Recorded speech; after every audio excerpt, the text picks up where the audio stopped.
Checklist de pós-decolagem completa. O voo 1549 da US Airways acaba de deixar o aeroporto LaGuardia, em Nova York. Pássaros. A gente alcançou eles em um instante. Minha aeronave. Sua aeronave. Os dois motores do avião pararam de funcionar. Mayday, Mayday. Aqui é o Cactus 1549. O avião está caindo do céu.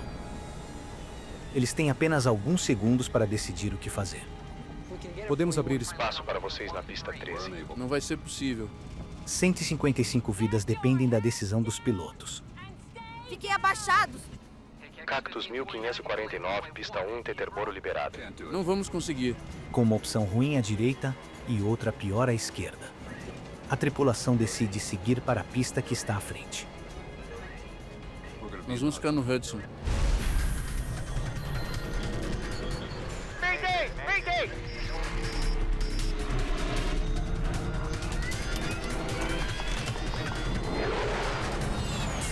Mayday, desastre aéreo. Esta é uma história real. É baseada em relatórios oficiais e relatos de testemunhas oculares. Pouso no rio Hudson. Aeroporto LaGuardia, Nova York, meio da tarde. Por favor, prestem atenção. O voo 1549 da US Airways é uma curta viagem de Nova York para Charlotte, na Carolina do Norte. Pelo menos vai estar um pouco mais quente em Charlotte. A base de seus assentos flutua na água. Juntos na cabine de comando hoje estão o capitão Chesley Sullenberger, de 57 anos, Liberado para empurrar? e o primeiro oficial Jeffrey Skills, 49 anos. A gente tinha se atrasado porque o tempo estava ruim, mas naquele momento acabou melhorando para a nossa partida. Tinham só algumas nuvens brancas. Trator 28, liberem os freios. Trator 28 para o Cactus 1549. 150 passageiros estão a bordo do Airbus A320 fabricado na Europa. O empresário Clay Presley está a caminho de casa, para Charlotte. Quando cheguei ao aeroporto de LaGuardia, estava super frio. Tinha nevado um pouco naquele dia e tinha uma tempestade chegando. Então a gente queria garantir que conseguia pegar aquele voo e que não íamos ficar presos ou atrasados nos voos seguintes. A tripulação tinha vindo de Charlotte uma hora antes, com Sullenberger nos controles. Seus freios, sua aeronave. O primeiro oficial Skills pilotará o avião de volta a Charlotte. Minha aeronave. É um compartilhamento comum na pilotagem. Cactus 1549, pista 4 livre para decolagem. Cactus 1549, permissão para decolar. Essa é a última viagem de uma jornada de 4 dias de voos para ambos os pilotos.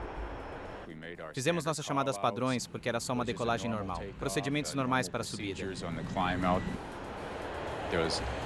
Não tinha nada que indicasse que aquela seria uma decolagem diferente de qualquer outra em toda a minha carreira. Mas no final do dia, eles serão a tripulação mais famosa do planeta. Recolher trem de pouso. Trem recolhido. Patrick Harten é um dos controladores que cuidam do tráfego do LaGuardia hoje. Ele tem um dos trabalhos mais estressantes do mundo. Quando eu sento na frente de um radar, sou responsável por cada pessoa em todo avião sob meu controle. Eu levo essa responsabilidade muito a sério. Cactus 1549, partida de Nova York, sub e mantenha de 1 a 5 mil. O voo subirá a nordeste do LaGuardia. E depois iniciará uma curva lenta ao sul na direção de Charlotte. Acho que tinha uns 3 ou 4 aviões na minha frequência naquele momento. Era só uma viagem normal, sabe? Era só mais um dos voos que eu já tinha operado 1 milhão de vezes. Com a propulsão de 2 motores da General Electric, a aeronave se lança ao céu. Cactus 1549, 700 subindo a 5.000. Que vista linda do Hudson hoje. É mesmo. Checklist de pós-decolagem completo. O voo 1549 está viajando a quase 400 km por hora. Está no ar há apenas 1 minuto e meio. Percebi algo de canto do olho e um pouco à nossa direita, mas ainda à nossa frente. Era uma revoada de pássaros. Pássaros. E eles estavam muito, muito perto. Perto demais para que a gente pudesse desviar. A gente alcançou eles em um instante.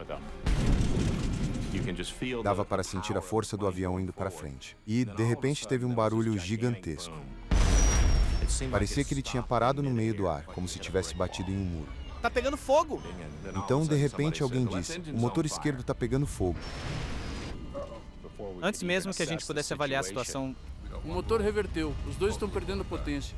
os dois motores perderam a potência. Acionar ignição. Apenas 13 segundos após o início dos problemas, Sullenberger assume o controle do avião. Minha aeronave. Sua aeronave. Pega o QRH. Falha na propulsão em ambos os motores. O QRH, ou Manual de Referência Rápida, é um guia passo a passo para lidar com emergências. Mayday. Aqui é o Cactus 1549. Colisão com pássaros, perdemos a potência dos motores. Voltando para a Laguardia. Quando um piloto diz Mayday ou declara uma emergência, você passa de um estado de foco para um de hiperfoco. Você se concentra apenas na emergência em si e descobre a solução para o problema. Você tem que voltar para a Laguardia. Vira à esquerda, Na né? direção 220. 220. De repente, tinha um cheiro invadindo a cabine. Tem algo queimando. Acionar o seletor de carga do motor para ignição. Mas naquele momento eu estava pensando que a gente ia ter que reiniciar o motor. Alavancas de propulsão. Confirmar a marcha lenta. Marcha lenta. O procedimento é tentar reiniciar os motores. Eu sempre acreditei que a gente conseguiria fazer isso. Relé de velocidade ótima. 300 nós. Não temos isso. Não mesmo. Cactus 1549, podemos... Abrir espaço para vocês na pista 13. Não vai dar. A conversa com o capitão Sullenberger foi curta e direta, o que foi muito apropriado para a emergência. Tinha muita coisa acontecendo e não tinha muito tempo para resolver. Quando o capitão Sullenberger disse que não podia, isso não me incomodou. Ele estava com as mãos ocupadas pilotando o avião, então era compreensível. Então o meu trabalho era passar para a próxima alternativa. Então, Cactus 1549, vamos para a pista 31. Impossível. O Harten ainda quer que o avião retorne ao LaGuardia, mas o voo 1549 está a apenas 1.400 pés acima do solo. Cactus, a pista 4 está disponível à esquerda. Ir para uma pista não parece viável. E a direita? Alguma coisa em Nova Jersey? Teterboro? Sim, do seu lado direito está o aeroporto de Teterboro. Você quer tentar ir para lá? Teterboro é um pequeno aeroporto para o lado de Nova Jersey do rio Hudson, mas fica a vários quilômetros de distância. E sem seus motores, o voo 1549 está caindo rapidamente. Quer tentar ir para Teterboro? Sim. Quando o controlador de tráfego aéreo falou de Teterboro, eu congelei. Fiquei meio preocupado com a possibilidade de ele realmente querer chegar lá. Achei que a gente não fosse conseguir.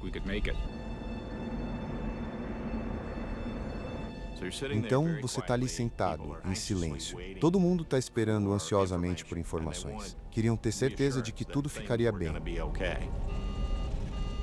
A gente ouviu o microfone sendo ligado. Aqui é o capitão.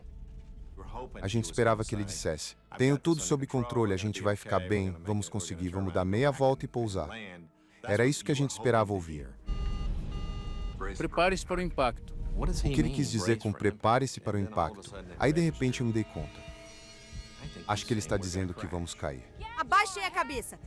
Eu não tinha ideia de como me preparar para o impacto. Preparar para o impacto? O que isso quer dizer? Como se preparar? Vai, tenta o número 1. Tá bom, coloca ele de novo. Certo, colocando de novo. Enquanto a tripulação se esforça para pilotar o avião danificado, Patrick Harten ainda está tentando encontrar um aeroporto para eles. Na verdade, eu trabalhei no aeroporto de Teterboro por uns 3 anos, então eu conheci ele bem. Cactus 1549, pista 1. Teterboro liberado. Não vai dar. Certo, qual pista você gostaria em Teterboro? Nós vamos ficar no Hudson. O que foi que disse Cactus? Eu podia ouvi-lo, mas a minha mente não queria aceitar aquelas palavras. Nós vamos ficar no Hudson. Seria uma sentença de morte para ele, então não aceitei. Não aceitei o fato de que estava tudo acabado e que não tinham mais opções. Acho que não vamos voltar para o LaGuardia. Eu mandei um e-mail para minha esposa dizendo: eu te amo. Eu não disse mais nada porque não queria que ela ficasse preocupada. Certo. Vamos lá. Baixa os flaps. Eu pensei comigo mesmo, ótimo, o rio Hudson é a nossa melhor alternativa. É a única coisa à vista onde a gente pode pousar o avião. Todos os passageiros observam o avião ir de encontro ao Hudson e começam a fazer seus próprios preparativos. Comecei a pensar que, se a gente fosse cair, que eu precisava descobrir onde estavam as saídas de emergência. Se a água entra, você precisa ser capaz de prender a respiração por tempo suficiente para chegar a essas 4 ou 5 saídas e abrir as portas, se puder. Primeiros flaps fora, 250 pés no ar. A gente não ia conseguir ligar o motor, então comecei a ditar as velocidades e altitudes do ar, 170 nós. para deixar ele ciente do que estava acontecendo. Segundo flap abaixado. Mais um. Não, vamos ficar com 2.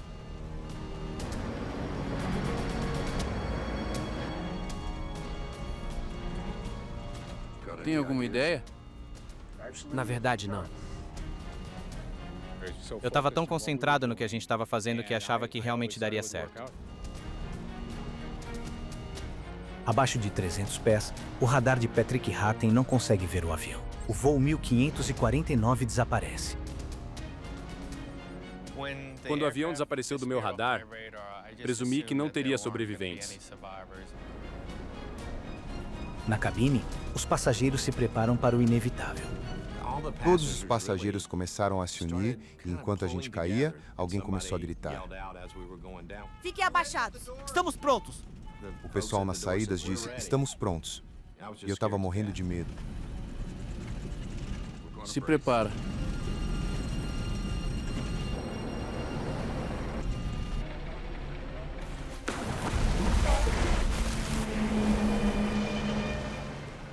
Parecia que o avião estava indo direto para o fundo do rio Hudson. Tudo que a gente via era água batendo no para-brisa. Parecia um tornado.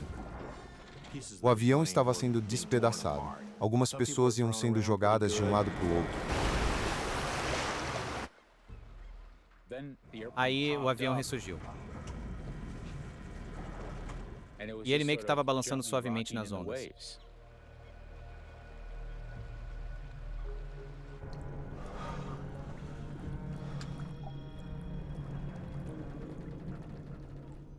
Todo mundo só ficou sentado lá. Tava todo mundo em choque e aguardando o que aconteceria depois.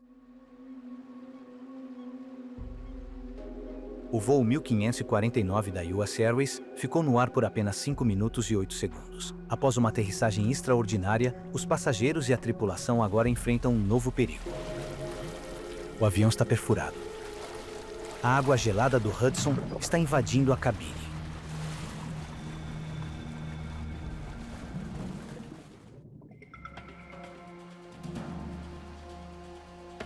A tripulação do voo 1549 acabou de realizar uma façanha extremamente difícil na aviação, mas ainda tem mais trabalho a fazer.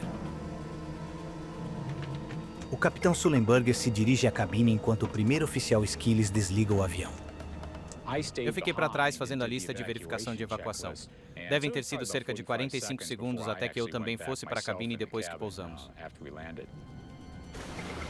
Em um instante, o avião de 75 milhões de dólares se tornou um barco flutuando no rio Hudson. Ele agora está sendo inundado de água gelada. A água estava gelada, muito gelada. Por isso, nossos pés estavam congelando. As pessoas caíram em si e começaram a gritar, "Abre as portas!" No controle de tráfego aéreo, Patrick Harten não faz ideia que o avião tenha descido em segurança.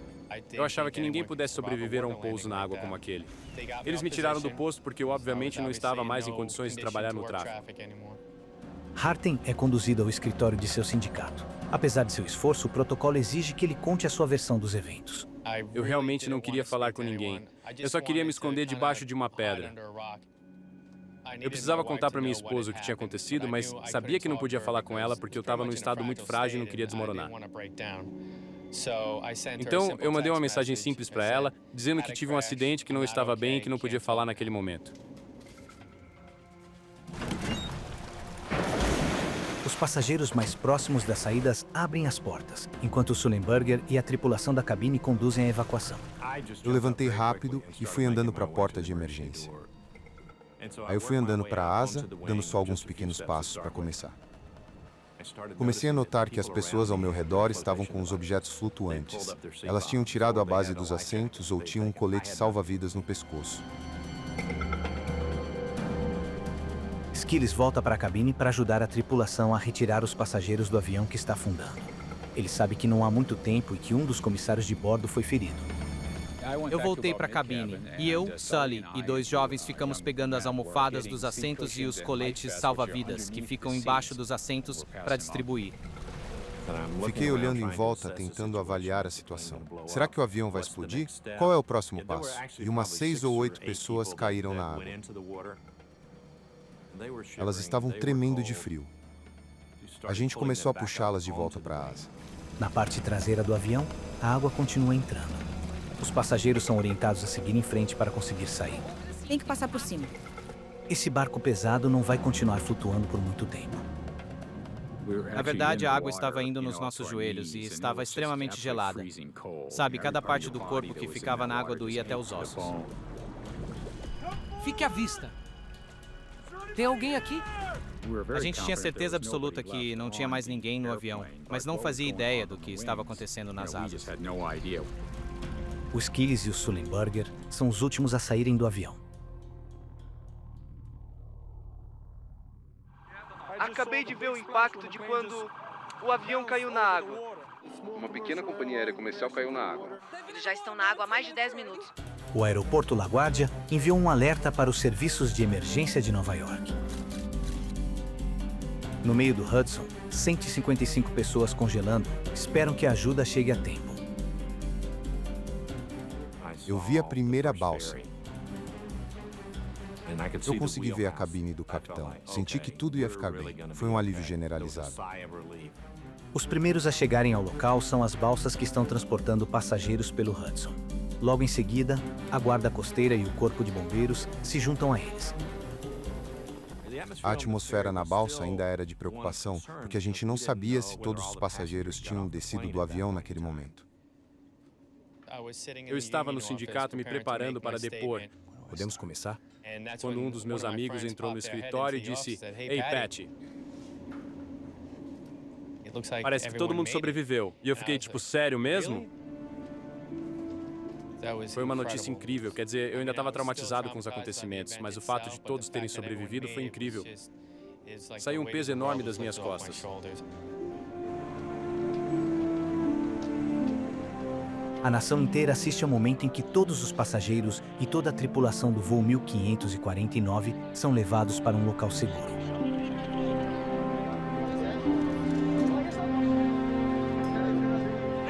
Tá frio. O senhor está bem? Sim. Como tantas outras pessoas ao redor do mundo, os investigadores do Conselho Nacional de Segurança nos Transportes estão atentos às imagens. Ei, dá uma olhada nisso. Claro que soubemos um pouco sobre o acidente antes de começar. Os canais de TV estavam mostrando a aeronave, o rio e tudo mais.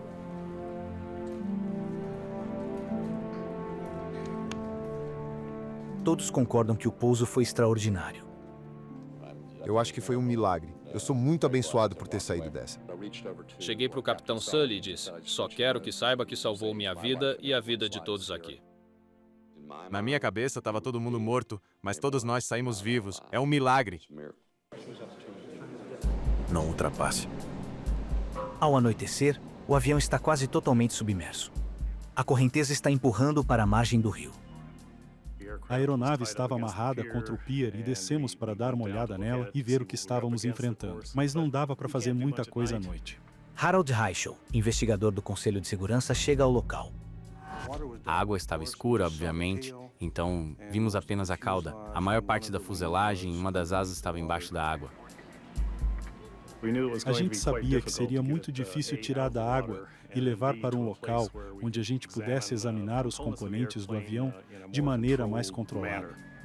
Para os investigadores, essa é uma situação incomum. Normalmente, a tarefa principal é descobrir a causa de um acidente. No caso do voo 1549, a causa parece óbvia. Pássaros. O pedido de socorro original foi evidente. Mayday, Mayday! Aqui é o Cactus 1549. Colisão com pássaros, perdemos a potência dos motores, voltando para a LaGuardia. A tripulação relatou que tinha atingido vários pássaros logo após a decolagem. Acho que todos perceberam que tinha ocorrido uma colisão com pássaros. O que ninguém sabia era que tipo de pássaros derrubaram a aeronave ou se tinha sido uma combinação de colisão com pássaros com mais alguma coisa, ou se a tripulação agiu ou pilotou a aeronave como deveria. Minha aeronave.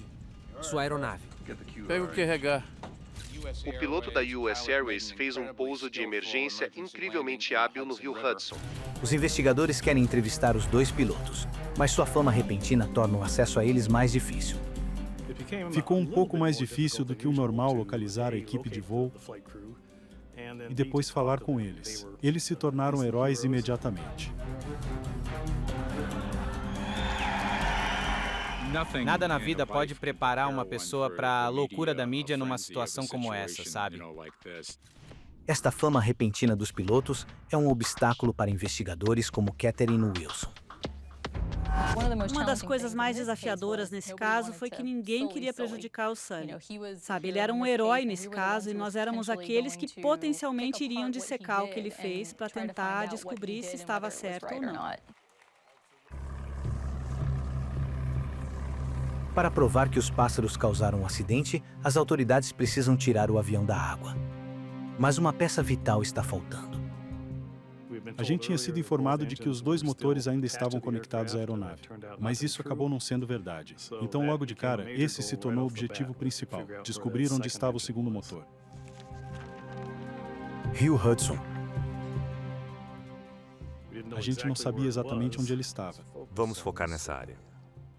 Mas a gente tinha vídeos da aeronave pousando e podia cruzar referências diferentes.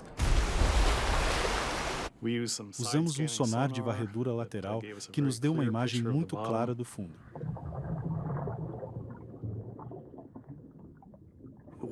Não foi tão fácil fazer isso porque o rio Hudson tem uma correnteza.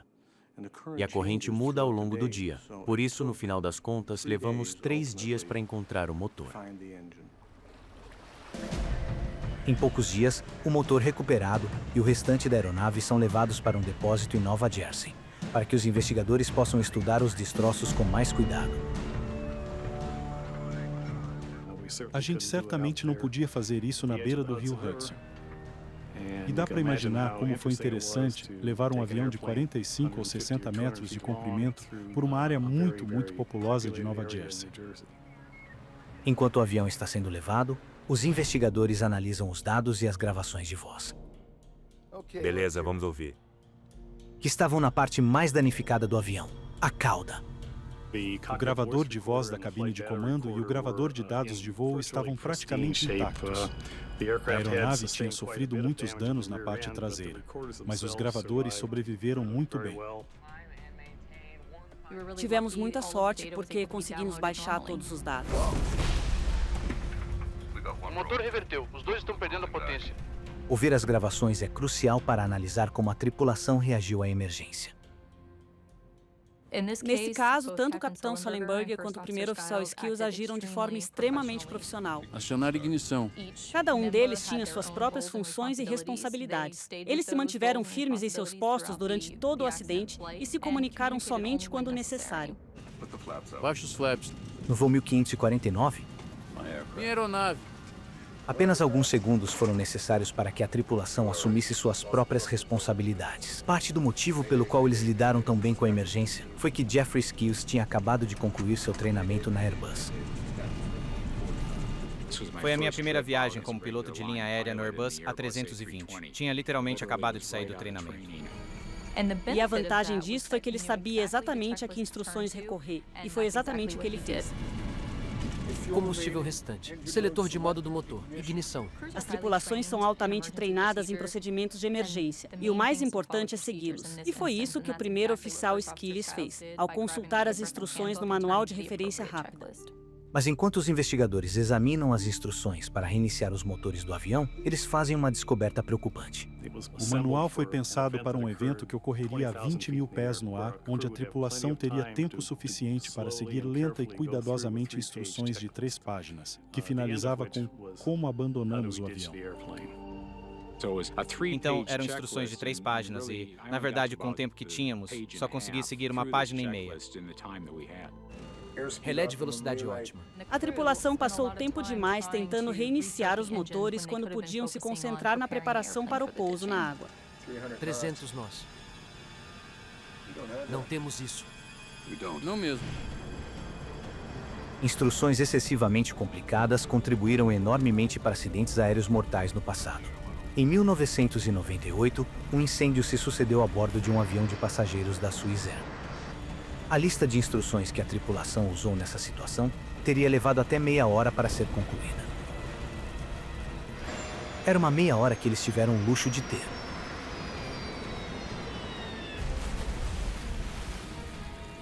Mas no voo 1549, as instruções estavam longe de ser o maior desafio enfrentado por Sullenberger e Skilles. Ir para uma pista não parece viável. Aterrissagens na água são notoriamente complicadas. A menos que sejam perfeitas, podem ser catastróficas. Em 1996, após um sequestro, um capitão da Ethiopian Airlines tentou pousar nas Ilhas Comores quando seu avião ficou sem combustível. Sua asa esquerda atingiu a água primeiro, fazendo com que o avião rodopiasse. Ele foi feito em pedaços. Das 175 pessoas a bordo, apenas 50 sobreviveram.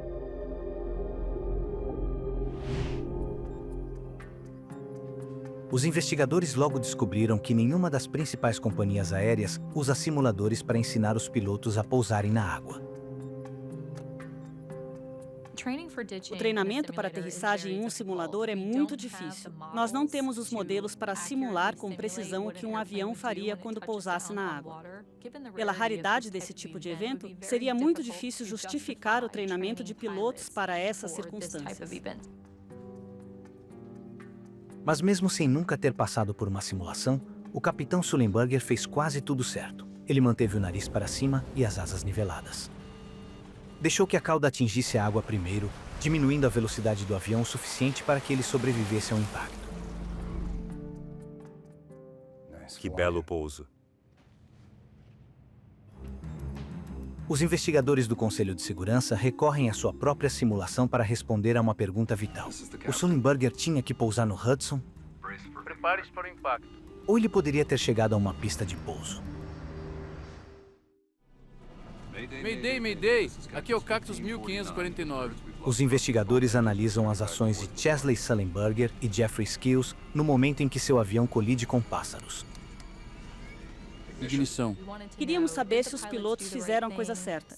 Então o que fizemos no simulador foi testar exatamente isso. Tinha energia suficiente para voltar ao LaGuardia? E o que descobrimos foi que em cerca de 50% das vezes conseguimos voltar ao aeroporto. Mas se um atraso de 35 segundos é considerado na tentativa da tripulação de reiniciar os motores após o impacto com o pássaro, todos os pilotos do simulador caem antes de chegar à pista. Quando levamos em consideração o processo de tomada de decisão que o capitão Sullenberger teve, percebemos que não era possível voltar ao aeroporto. Cactus, pista 4 disponível. Não há dúvida Nós vamos ficar no Hudson. de que colocar o avião no Hudson foi a decisão certa. Sullenberger não tinha altitude suficiente para planar até os aeroportos LaGuardia ou Teterboro. O motor reverteu. Os dois estão perdendo a potência. Os investigadores também descobriram que o Sullenberger tomou uma decisão que não estava no topo da lista de instruções. Uma decisão que era fundamental para a sobrevivência de todos a bordo. Iniciando o APU. Em aviões comerciais, os motores fornecem energia aos sistemas elétricos. Se os motores pararem de funcionar, a tripulação acaba perdendo esses sistemas. O APU é um gerador de emergência que mantém algumas coisas funcionando. O APU permitiu que ele continuasse vendo as telas e que os instrumentos continuassem funcionando. Ele também permitiu que o próprio A320 ajudasse no pouso heróico. O APU forneceu energia ao cérebro eletrônico do avião, impedindo que os pilotos fizessem qualquer movimento potencialmente perigoso. Ele os manteve dentro do que chamamos de envelope de voo. Ao acionar o APU no início da sequência, a tripulação de voo conseguiu manter as proteções do envelope de voo, o que impediu que o avião parasse quando a velocidade do ar ficou muito baixa. Ele está bem no limite da velocidade de stall. Os dados de voo mostram que o Sullenberger estava indo mais devagar do que a velocidade ideal. A velocidade do ar durante a sequência do acidente ficou cerca de 20 nós mais lenta do que deveria ter sido para esse voo. Mas o computador de voo do A320 foi projetado para ajustar constantemente a inclinação do avião e evitar que ele estole. Com certeza poderia ter sido um resultado muito mais catastrófico se o avião tivesse realmente estolado. Iniciando o APU. O raciocínio rápido de Sullenberger garantiu que o complexo sistema de computador do avião continuasse funcionando. Isso lhe deu uma rede de segurança automatizada que garantiu uma chance de fazer o quase impossível. Nós vamos ficar no Hudson. Foi a combinação de uma boa equipe e um bom avião. Vamos nessa. Baixa os flaps. Por exemplo, algumas centenas de pés no ar, logo antes de pousarem, o capitão teve o sangue frio de perguntar para o primeiro oficial: Tem alguma ideia? Na verdade, não. Os dois ficaram em sincronia até o fim, e é isso que gostamos de ver. Habilidade, treinamento e o próprio design da aeronave se combinam para salvar a vida de 155 pessoas. Mas os investigadores ainda querem saber como os pássaros danificaram 2 motores a jato altamente avançados e se eles podem impedir que isso aconteça novamente. 8 dias após o acidente, os investigadores finalmente conseguem examinar os motores detalhadamente. Richard Aubier passou grande parte de sua carreira estudando colisões entre pássaros e aviões. Quando uma aeronave atinge um pássaro, geralmente não sobra muito do animal, principalmente se ele atravessar o motor.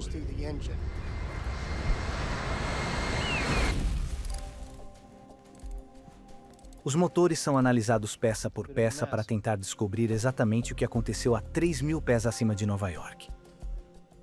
Vamos ver o interior. Nós passamos uma luz negra pelas superfícies do motor. Proteínas de muitos tecidos ficam fluorescentes com a luz negra. Grande parte do tecido já tinha desaparecido, mas muitas das proteínas permaneceram nas superfícies do motor. Olha isso. No fundo do motor direito, os investigadores encontraram cerca de 200 gramas de restos carbonizados. A maioria dos restos encontrados era apenas tecido muscular, fragmentos de ossos e restos de penas minúsculos. Eu consegui encontrar cerca de 29 amostras em um motor e 14 no outro. Mas os motores não são a única parte do avião que foi danificada. Pássaros. A aeronave atingiu muitos pássaros, por isso encontramos evidências nas asas, nos flaps e na fuselagem. Mas o avião ainda pode voar quando isso ocorre. A ameaça de colisões com pássaros é bem conhecida. Colisões com pássaros são um problema muito maior do que o público geral imagina. Nos últimos 20 anos, tiveram aproximadamente 210 aeronaves que foram destruídas devido a colisões com pássaros. Este Boeing 757 ingeriu um corvo ao decolar de Manchester, Inglaterra, aterrissando posteriormente em segurança. Apenas em 2008, houve 4 acidentes dramáticos. Um Boeing 747 aspirou um falcão para dentro de um de seus motores. A tripulação abortou a decolagem e sobreviveu. O avião ficou arruinado. Esse avião ingeriu pelicanos em ambos os motores e um deles foi parar na cabine de comando. Os reparos custaram $2 milhões. O motor de um MD-10 foi seriamente danificado por uma parede de proteção. O reparo custou $900 mil. E 5 pessoas morreram quando este Cessna colidiu com um pelicano. Mais de 200 pessoas morreram em acidentes com aves desde 1988. O problema pode piorar, porque há mais pássaros por aí. Ao restringir o uso de pesticidas que eram perigosos para as aves, como o DDT, observamos uma tremenda recuperação nas populações de espécies de aves.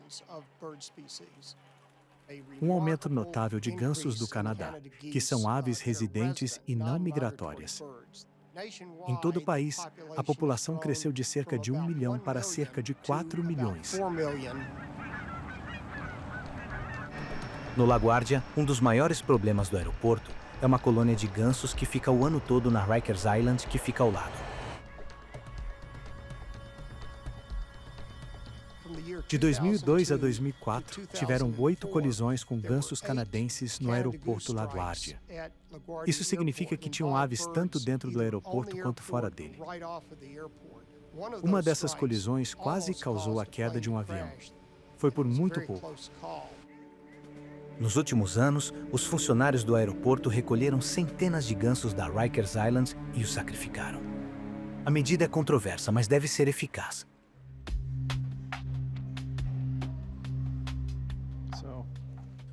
De onde vieram essas aves?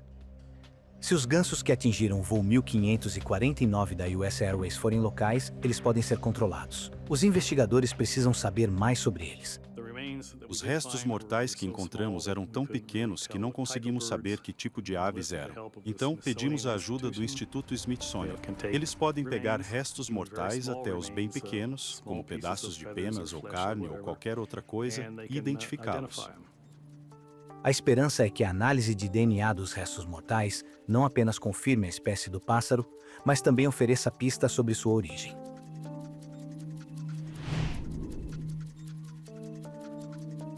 Enquanto eles esperam por respostas, os investigadores se concentram na questão de como alguns pássaros forçaram um avião de 68 toneladas a cair do céu.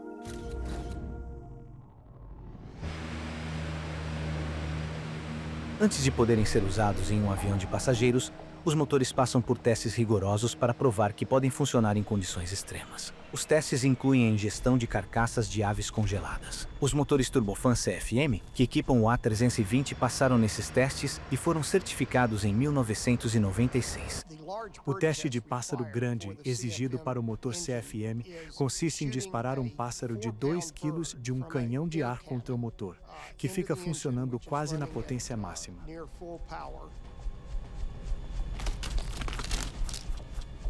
Para serem aprovados, os motores não precisam continuar funcionando. Precisam apenas ficar inteiros, o que aconteceu no avião de Sullenberger.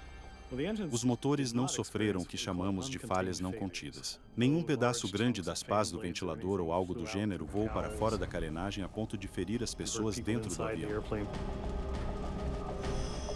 Pás de ventiladores são sempre a parte mais interessante de observar. Elas geralmente contam uma história e tanto. Pás do ventilador em série comprimem o ar admitido até sua ignição no núcleo do motor, produzindo propulsão. A entrada de aves pode causar estragos nesse processo. Quando a pá do ventilador de um motor falha, ela causa muitos danos contínuos.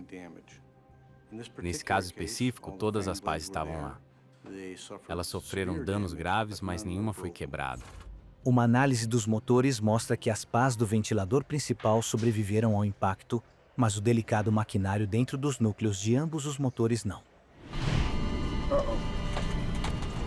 O motor reverteu. Os dois estão perdendo potência. Quando entramos no próprio motor, no núcleo, vimos que tinham danos significativos. Quando um pássaro é ingerido no núcleo, sua massa é tão grande em comparação com as pás que causa muitos danos a elas. Os pássaros ingeridos pelo voo 1549 Mayday, Mayday! Aqui é o Cactus 1549. destruíram os compressores dos motores. Os fragmentos de metal desses compressores quebrados foram sugados para dentro dos núcleos de ambos os motores, desligando-os. Perdemos a potência. Instituto Smithsonian, Washington. Quando os resultados do DNA chegam do Instituto Smithsonian, os investigadores finalmente entendem por que o voo 1549 perdeu os dois motores. Os pássaros que atingiram a aeronave de Sullenberger e Skilles eram gansos do Canadá adultos. Eles eram muito maiores do que qualquer coisa para a qual os motores foram testados. Devido a essa análise, soubemos que as aves ingeridas provavelmente pesavam cada uma mais de 4 quilos. Os testes também confirmaram que cerca de 4 aves grandes atingiram os motores do voo 1549. Era simplesmente demais para eles aguentarem. Raramente as aves ingeridas chegam ao núcleo do motor. Raramente o motor ingere a ave e para de funcionar completamente. Esse é um evento muito raro. Acionar ignição. O que torna esse caso ainda mais raro é que ambos os motores ingeriram pássaros e ambos pararam de funcionar. Nós vamos ficar no Hudson. O teste de DNA também prova que os gansos envolvidos nesse acidente não eram os gansos locais que LaGuardia se esforçou tanto para controlar. Eram gansos que estiveram no norte do Canadá durante o verão anterior. Eram gansos migratórios. A colisão entre os gansos migratórios e o voo 1549 ocorreu a 7 quilômetros do aeroporto. Isso significa que nenhum dos programas existentes para reduzir o número de aves teria evitado a colisão.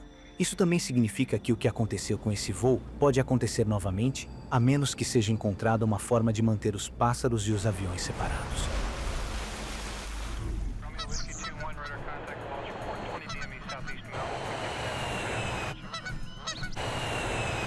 Todos os anos, cerca de 2 milhões de aviões passam pelo espaço aéreo de Nova York.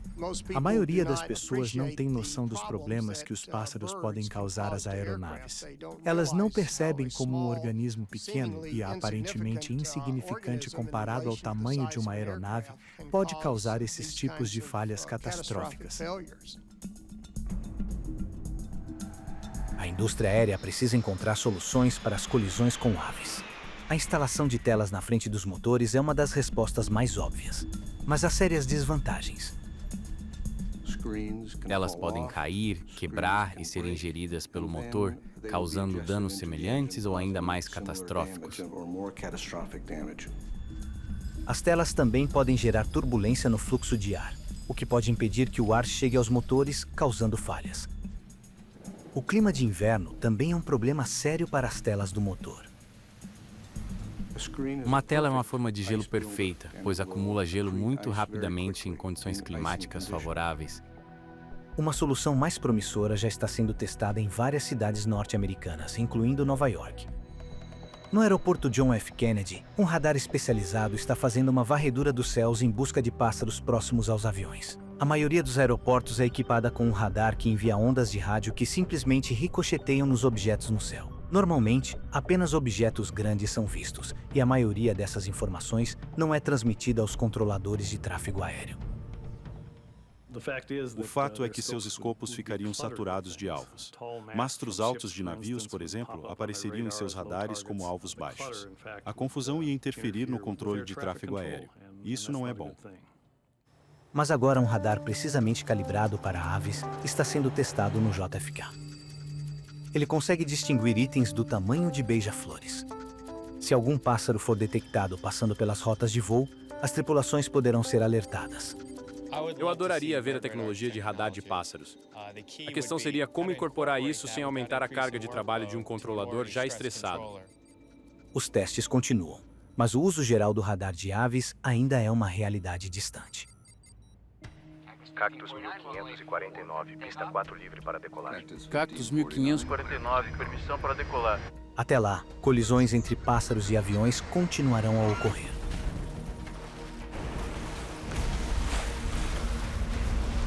O que o resultado positivo do voo 1549 provou foi que, no momento, a melhor defesa contra essa ameaça é uma boa equipe na cabine de comando. A gente tinha uma equipe de voo muito experiente, com treinamento muito bom. Minha aeronave. Sua aeronave. Pega o que carregar. Todo o treinamento que você fez, todos os anos que pilotou aviões, tudo isso vem quando você mais precisa. Minha aeronave. Sua aeronave. O Sully e eu trabalhamos muito bem juntos nessa situação. Eu sabia o que estava na mente dele e ele sabia o que estava na minha. Nós dois estávamos cumprindo nossas próprias funções, mas a gente tinha conhecimento de toda a situação. Você tem que voltar para LaGuardia. Vira à esquerda na direção 220. Esse evento definitivamente coloca as coisas em perspectiva para um controlador. O que aprecio mais é o trabalho em equipe e como é possível realizar praticamente tudo o que for necessário quando se trabalha em conjunto. Do seu lado direito está o aeroporto de Teterboro. Você quer tentar ir para lá? Nós vamos ficar no Hudson. O pouso no Hudson exigiu treinamento e habilidade, e também um pouco de sorte. O dia estava muito bonito, o rio estava em condições perfeitas, então teve uma série de eventos realmente favoráveis que ajudaram essa tripulação a aterrissar com sucesso no rio. No Conselho de Segurança, a gente não lida com milagres com muita frequência. Mas esse evento teve muitas coisas que aconteceram na hora certa e no lugar certo, e por isso muitos de nós estão pensando, olha, parece que temos um milagre aqui. Que vista linda do Hudson hoje.